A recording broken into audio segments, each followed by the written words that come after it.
All right, let's go. Don't forget to like, comment, and subscribe to the Post Rise Podcast on YouTube. We're also available on Spotify and Apple Podcasts. Make sure you follow us on Instagram as we continue to grow this platform. The goal of the Post Rise Podcast is to highlight athletes, coaches, parents, leaders, and people doing positive things in the community. I took a short break, but I'm back with a new series, and I'm learning a lot throughout this podcasting journey. Y'all don't know, podcasting is a lot behind the scenes. It's a lot. So, I'm learning, this is like as we go. But I'm excited to keep growing and to keep continuing to bring quality content that shines a light on people, programs, and stories that deserve recognition. This episode particularly took place at St. Michael, the Archangel Catholic High School. Shout out to St. Michael during the sports banquet and senior signing day, a night dedicated to celebrating the hard work, growth, and accomplishments of St. Michael's student athletes. It had been a long season for everybody involved, but it was also a season filled with milestones for the school's athletic programs. One of the biggest moments of the year came from the St. Michael, the Archangel Catholic High School JV basketball team. Shout out to the JV team, Jordan, Ty, Yvonne, Dre, Landon, and my son, Money Making Mitch. Shout out to Mitch. They brought home the first JV championship trophy in school history, and it was only the program's second year. So I was really proud of that group. They worked really hard. I traveled with them. They competed, stayed together, and continued to improve throughout the season. Their success was a testament for the future of the school and continued development of the basketball program, under Coach Frank as the athletic director, and that group was headed by Coach Lacey as the head coach. Shout out to Coach Lacey. I was also an assistant with that group, so I got to travel with them and see that group as they grew. They only lost one game this year. Went down and won the championship down at Richmond Christian. In a hard-fought battle. So shout out to that group. The Varsity program also had a strong season, making a deep run into to the semifinals again.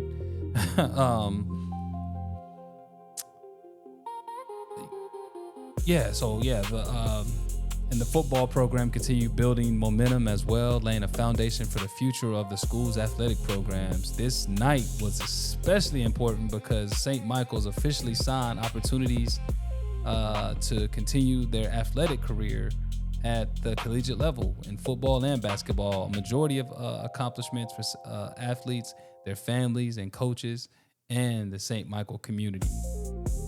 For me personally, it was an honor to coach and work with many of these student athletes, and then watch our seniors prepare to take the steps in their journey to get to the next level. One thing people may not realize is that even though Coach Frank and I are around each other a lot, pretty much almost every day, especially during the basketball season, it was still difficult for us to actually sit down and do a podcast together because we're always moving. We have busy schedules throughout the season. Everything was constantly moving, practices, games, planning responsibilities, handling business, etc. We're always on the go. So this was one of the first opportunities we really had to slow things down at the end of this, after the season. Sit down, relax a little, and talk about sports, leadership, basketball culture, and the current landscape of the game. So again, both of us have busy schedules, but hopefully this is something we can continue to build moving forward. More conversations, more sports takes, more discussions surrounding athletics, player development. So here's my conversation with the St. Michael athletic director and head basketball coach, Coach Jason Frank. It's the Post Rise Podcast, CPR and first aid. Yeah. Sports talk radio, highlighting players playing the game. OG advice, wisdom and knowledge, plus we entertain. Like, come in. subscribe. Tap in and listen to James. Yeah, yeah, yeah, yeah, yeah, yeah, yeah.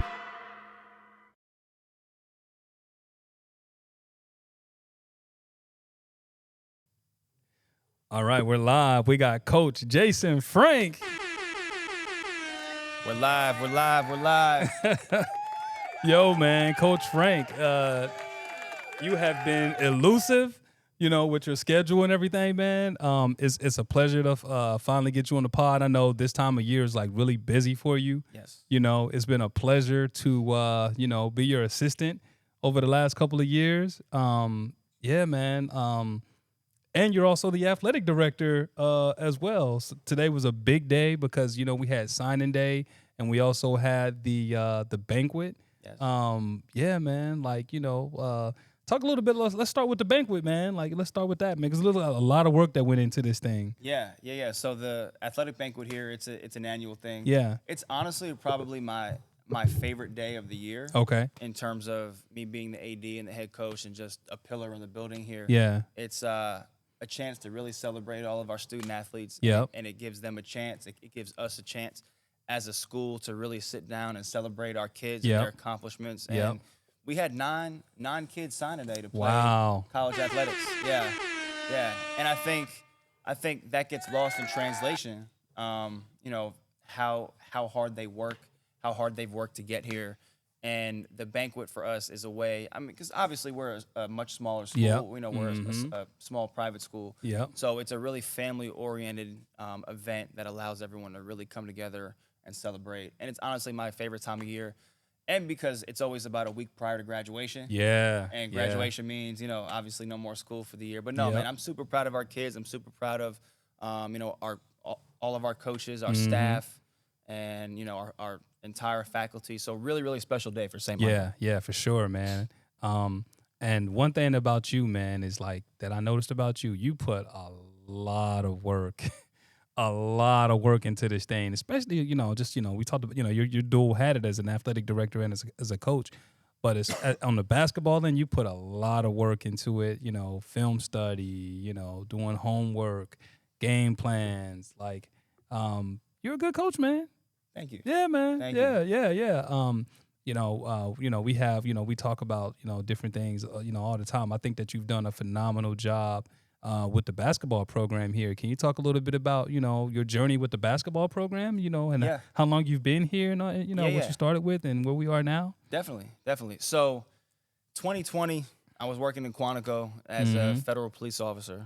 That's actually what brought me down to Virginia in the first place. So I was here for a few years. I got bored during COVID, so I was honestly, I had the coaching itch again, because I trained and I coached, back in New Jersey, and then a little bit in college, but I had the itch, so I honestly went on Indeed one day. I saw that St. Michael was looking for a basketball coach, so I applied. A couple interviews later, I was offered the position. Okay. My first day of practice, my very first day of practice, zero kids showed up. Wow. 0 kids showed up, and that was definitely an eye opener for me. The program was honestly viewed as a joke, as a laughing stock, as like a last resort, or this, that, and the other. And I'm someone that's very driven. I want to change, bad to good, but I also just want to help young men. Yeah. And I want to help them become men. Go from young men to men. Yeah. So I eventually got a handful of the football players to come out. It was that COVID year was my first year, so we went like 6-2, so we only played like 8 games. Yeah. Like not the strongest competition, but just important to get some traction going within our program. And then from there, I was able to bring some kids in, and each year we had more and more success. And then 4 years ago, we made it to the state quarterfinals. I actually had a kid move down here from Brooklyn. Wow. Jalen Martinez, who was a phenomenal basketball player for us. Yeah, shout out to Jalen. Yeah, shout out to Jalen, man. Yeah. He's playing D2 basketball right now at Franklin and Pierce. Really, really good young man, really hard worker. And I think, him, JT, who was a 4-year captain. Shout out to JT. Shout out to JT. Who also assisted coaches in my AAU team last year. Yes. Great kid. Stu, Antonio. Stu, another great kid. Antonio. Yeah, Stu, Antonio, JT, Jalen, man, like they really set the foundation. Them, and I have a couple other guys too. Guam Price, Cade Sullivan, Big Guan, Hunter Showers. Cade, Hunter. Yeah. I mean, just I can honestly go on and on, but those young men that I named really helped build the foundation for what is today. I mean, we've been to 4 straight state tournaments, state quarterfinals 4 years ago, and then the last 3 years the state semifinals. And I think that just doesn't happen overnight. But it's a credit to our players and the hard work that they've put in, and it's honestly a credit to our coaching staff. And I think you, Coach G, and Coach Lacey do an incredible job. That really helped. Appreciate that, Coach. Shout out to the assistants. Yeah. No, I mean, I think we have one of the best staffs in Virginia, if I'm being honest with you. And winning is a collaborative effort, and that does not happen by accident. So, long story short, we're here today. Have had success. Have yet to break through and make this the state championship game. But I mean, if we keep doing what we're doing and keep on doing things the right way, the wins are going to come. But I definitely want to make sure, or the championships will come, because we've won. Yeah. We just got to get over that hump. Yeah. But no, if you do things the right way, I'm a firm believer in if you do things the right way, then really good things will come. It's just not our time yet, and I think God definitely has a plan for us, and I'm excited for what's in store. No, so. we know it's like that championship is coming. So. Yes. It is coming, man. Again, man, just seeing you work tirelessly on game plans and things of that nature, man. Like it's pretty cool to be able to give you your flowers on some of that stuff, publicly. Sure. Thank you. Another thing, I know you're from the tri-state. You're from Jersey. Yeah, so it's really complicated. I honestly never know what to say. I was born in New York City. Okay. I was there for a handful of years. New York. we moved to Long Island. Yeah. Right before 8th grade, we moved to the southern part of New Jersey. So Jersey and New York, obviously, if you don't know, it's like the same thing to some people. Yeah. But we moved from New York to like the suburbs of Philadelphia, just on the Jersey side. Okay. So I'm from Jersey. I mean, all of my really good friends are from Jersey. Yeah. I mean, I don't really talk to anybody from New York anymore. I mean, maybe one or two every now and then, but I consider Jersey my home, and my mom and dad might get mad if they hear me say that. but no, I mean, I have a lot of love for New York and a lot of love for Jersey. It's definitely made me who I am today. But yes, I am from the tri-state area. You got a lot of love for those Knicks too, and the Mets. Man. We know that. Shout out to the Knicks now. Shout out to the Knicks. Don't even get me started. Don't even get me started on the Knicks, because all the kids in here, man, every time I come in, they're hating on Jalen Brunson, they're hating on Josh Hart, they're hating on Bridges, they're hating on Towns. I'm like, listen, what the Knicks are doing right now is special, but we'll talk about that a different time. And let me tell you something, Josh Hart, this guy right here absolutely loves you. He's always telling kids, hey, you need to be like Hart. You need to be like. I mean, it's true. He's 6'4". Josh Hart is 6'4" and is consistently getting double digits and rebounds a night, and he's just the ultimate glue guy. He kind of reminds me of Izzy, to be if I'm being honest with you. I mean, every team needs a Izzy, every team needs a Josh Hart, and what he does, the intangibles is just special. Yeah, no, the Knicks look good, man. They're like, Lakers about to go out, so yeah. I mean, they got a tough draw without Doncic and Reeves for a little bit. I mean, they're playing the Thunder, who are the best team in the league. So I mean, it's they definitely got a tough draw, but Did JJ glaze them by saying they were one of the best teams of all time? Was he trying to pump his team up? Was that psychological warfare? Yeah, I mean, JJ Redick has been doing this for a long time, so he's not a stranger, or the things that he says is definitely not by accident. Yeah, I mean, he's media trained. Yeah, he knows what to say, knows what not to say. Yeah. But as a side note, and you'll probably laugh, but what LeBron is doing at his age is incredible. Because I've been the GOAT. Yeah. So we'll listen. We'll save that for another pod. We'll save that for a different time. But honestly, at 41 years old, what he's doing is incredible, and it's honestly really special to see him play with his son.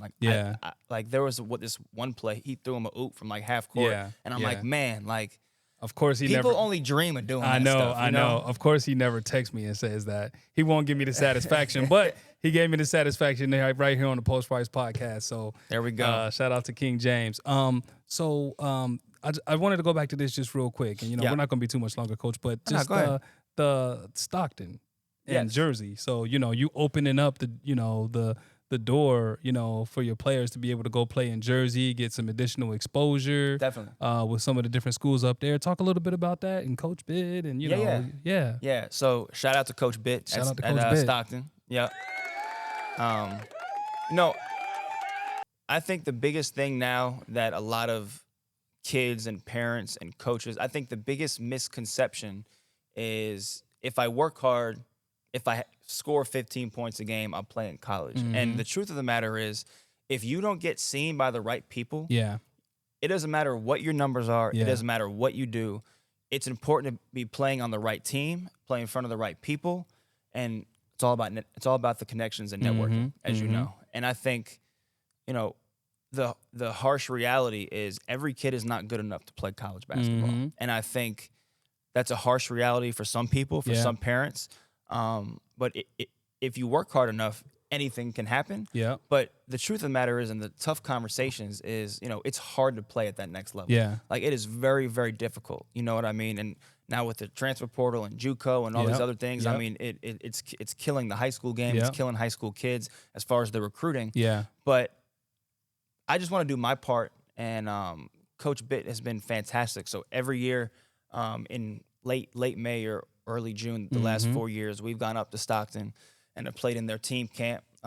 They're a very, very good Division III program. And for us, it's usually that icebreaker tournament for our kids to really get a chance. Great way to bond. To get to know each other on and off the floor, to kind of try to work out some of the kinks as far as our offense and defense, and just kind of see, like, who can do what. You know what I mean? I mean, obviously, we're trying to win every game, but it's more important, I think, for us as a staff, and we've talked evaluations about this, just to evaluate and see, what pieces of the puzzle fit where. And I think that's the beauty of coaching, and that's the art of coaching, and that's the art of really forming a really special and competitive team. Yeah. So I just want to do my part, honestly, because I think this area for a while has lacked that in the private school sector. I think there are a lot of good public schools in the area, a lot of really good coaches who do a really good job of making sure that their kids are trying to get recruited, but private school now is honestly the way to go. Now, if you're in a good situation in public school and you're the guy and you're doing this, you're doing that, I don't think you should leave. Like, unless you need to be, seen in front of the right people and play better competition. But I'm not a fan personally of kids leaving good public school situations and going to private school. Now, if you want a different opportunity and more exposure and playing more competition and better competition, and you have those aspirations of playing in college, then I think it's worth the conversation. So I'm just trying to do my part of making sure that our kids are playing in the live periods. And for those that don't know, the live periods, essentially, all of the college coaches are invited. They're allowed to watch and evaluate and recruit, for the 2026, 27, 28 class and all that jazz. So I honestly just want to do my part, because I know that a lot of kids here have goals and aspirations and dreams of playing at the next level. So I think it's just important for us as a school, and me as a head coach and an athletic director, to make sure that they're being seen and evaluated by the right people. And the hard answer sometimes may be, coach, like, I've seen him 8 times. He's just not good enough. And then we as a coaching staff have to have that conversation with that kid, but honestly, all it takes is once or twice, in front of the right people. And I think transparency is important, in terms of making sure that the kids understand what level that they can play at. So, man, like, I think our staff, again, you, Coach G, and Coach Lacey, have done an incredible job of helping advance our program, and I'm definitely excited for the team camps and the high school live periods, the fall live periods, and to really try to help our kids get into school. Yeah, for sure, man. A couple more segments and I'm gonna get you out of here, Coach. So your JV team won the championship. Yes, we did. First one, Shout out to the JV team. Shout out to our JV team. I feel like let that go, let it rock. I feel like not just our JV team, but I feel like a lot of JV teams, whether in private school or public school, kind of get overlooked. Here have done a great job, I think. Our varsity kids were at every single game, where there wasn't a conflict, of course. Our coaches were at every single game, and you and Coach Lacey did an incredible job. You did an incredible job last year, solo. Seriously, I mean, like that The first JV program in school history? Yeah, because we've had a couple in the past that we've played 2 games and then it's abruptly stopped. Yeah. But your first year, so last year as the JV coach, was our first JV year from start to finish. We went 8-6 last year. Go ahead. Yes, sir. No, but I think for the JV kids, there are a couple guys that are talented enough, to be on that varsity team and play on that varsity team. And we definitely had some tweeners who played both, or not tweeners, but floaters, who played JV and then sat varsity. But I think it's really important, like, if you're a backup on varsity, or if you're playing spot minutes or just completely out of the rotation, and you're still able to play JV, man, go ahead and rock out, like the and get G League. Better. Yeah, go ahead and get better for sure. And I think Mitch, for example, has done an incredible job. He's played JV for 2 years. He was the MVP last year and this year. So shout out to Mitch. Shout out to Mitch. He's a guy like an Isaiah, in my opinion, who never played JV. Yeah, but he's been patient and he's had to wait his turn. Yeah. And I feel like what most people don't realize, like Amir, Jalen Martinez, you know what I mean? Like, those guys, like, are special. Yeah. You know what I mean? Yeah. So you can't just enter your freshman year of high school, your sophomore year of high school, and just expect to, like, be the guy or just expect to contribute. Yeah. You have to work. And that's the reality of the situation for most kids. You know what I mean? So even Michael Jordan got cut his sophomore year. Right. Shay got cut from his freshman team. Shay did too, So, it's just important that these kids understand why we're doing the things that we're doing, and it's making them better. It's all about the development. Mitch, Lambo, Jordan, Ty, I mean, Yvonne, all these guys, man, shout out to Yvonne, man. Shout out to Yvonne, who is a football player and shoots like he has a backpack on his, like Draymond Green. Now, if you hear this, Yvonne, I love you, dog, but you're a very special football player, and it's thank you for hooping with your friends and your guys. You definitely brought some tenacity to that JV team, so appreciate you. Shout out to Dre Johnson too. And Dre. Yeah, and Dre.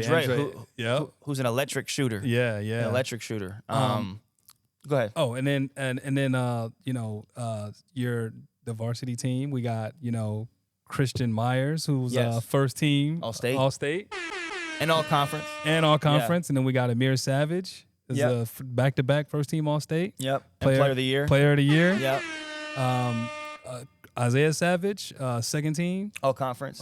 With Shane too. Yep. With Shane McAfee. Shane McAfee as well, second team. So, man, like you got we got a great program here, man. Just talk, to give a few words to the varsity program, man. Like it's been a road to get here, but it's very Yeah, no, it's been a journey for sure. And as far as the the accolades, the All State, the All Conference, when you play on a team with a bunch of other guys that can go, everybody can't get All State or they can't get All Conference, but that's just part of the buy-in and understanding your role and understanding and seeing the long-term picture and understanding from our vantage point, hey, listen, we're trying to help you. We're trying to put you in a position to succeed, to be seen.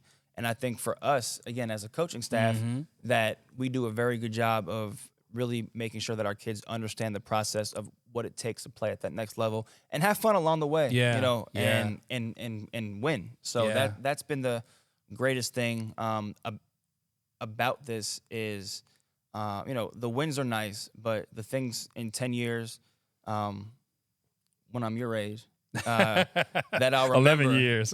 Excuse me. That I'll remember, are the Jersey trips, are the team dinners. And, those are the memories that the kids will always remember. Yeah. Those are the memories that we as coaches will always remember, because it's really about building the relationships. Everything else will come if you do things the right way. And I'm a firm believer in that. So have I made mistakes? Absolutely. Will I continue to make mistakes?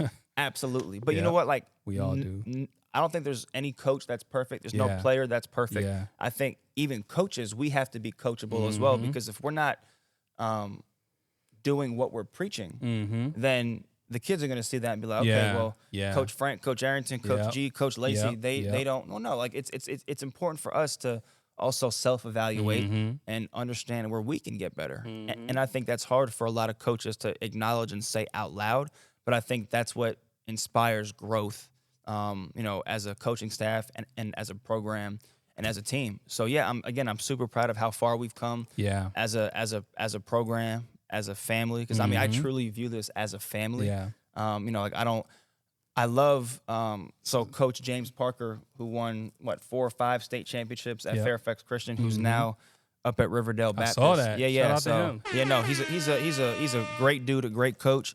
He's one of the only people that have had my best interest at heart, who's kept it real with me, and has been just a real dude that I can talk to. Because a lot of these coaches out here are fake, and they have self agendas, they have their own motive. Yeah. But Coach Parker has been a friend and a really, really good guy. But he has a phrase that I've loved, and it's our family versus your team. And he posts that a lot on his social media. So I love that. Like, I've told Taking our kids, bits and pieces from people. yeah, absolutely. But that's really what coaching is. It is. Everyone has taken something from someone. I was just talking to Coach Horton about that. Yeah. So what? And again, like, I'm humble enough to sit here and say, like, I love that phrase, and I've used it to my guys. Yeah. And I've credited Coach Parker because that's incredible. Yeah. And again, he's won at the highest level. Yeah. He will continue to win at the highest level. And I truly think our family versus your team, that motto, that slogan is perfect. And I think we've done a great job of living that. Yeah. And then I heard that, and I'm like, that's it. Yeah. That's it. So shout out to Coach Parker. Shout out to Coach Parker. And And last thing, Coach. So as a coach and an athletic director, just evaluating kids, what are you looking for when evaluating a kid, and what are do's and don'ts as a kid? Because some kids, like, they don't understand that what authority figures and what coaches and things of that nature are looking for. Can you talk a little bit about that? Sure. So I think the biggest misconception is, if I could play, I'm going to get recruited. Yeah. And the fact of the matter is, if you could play, and excuse my French, but if you can play and you don't do things the right way, I'll clean that sentence up. Yeah. You're never going to get recruited. Yeah. Now, if you're like a 5-star and a top 10 kid, then they'll probably take a flyer on you, and they'll probably sign you anyway. You know what I mean? Like, there's actually a top recruit now, Stokes, who's going to Kansas. He's going to Kansas.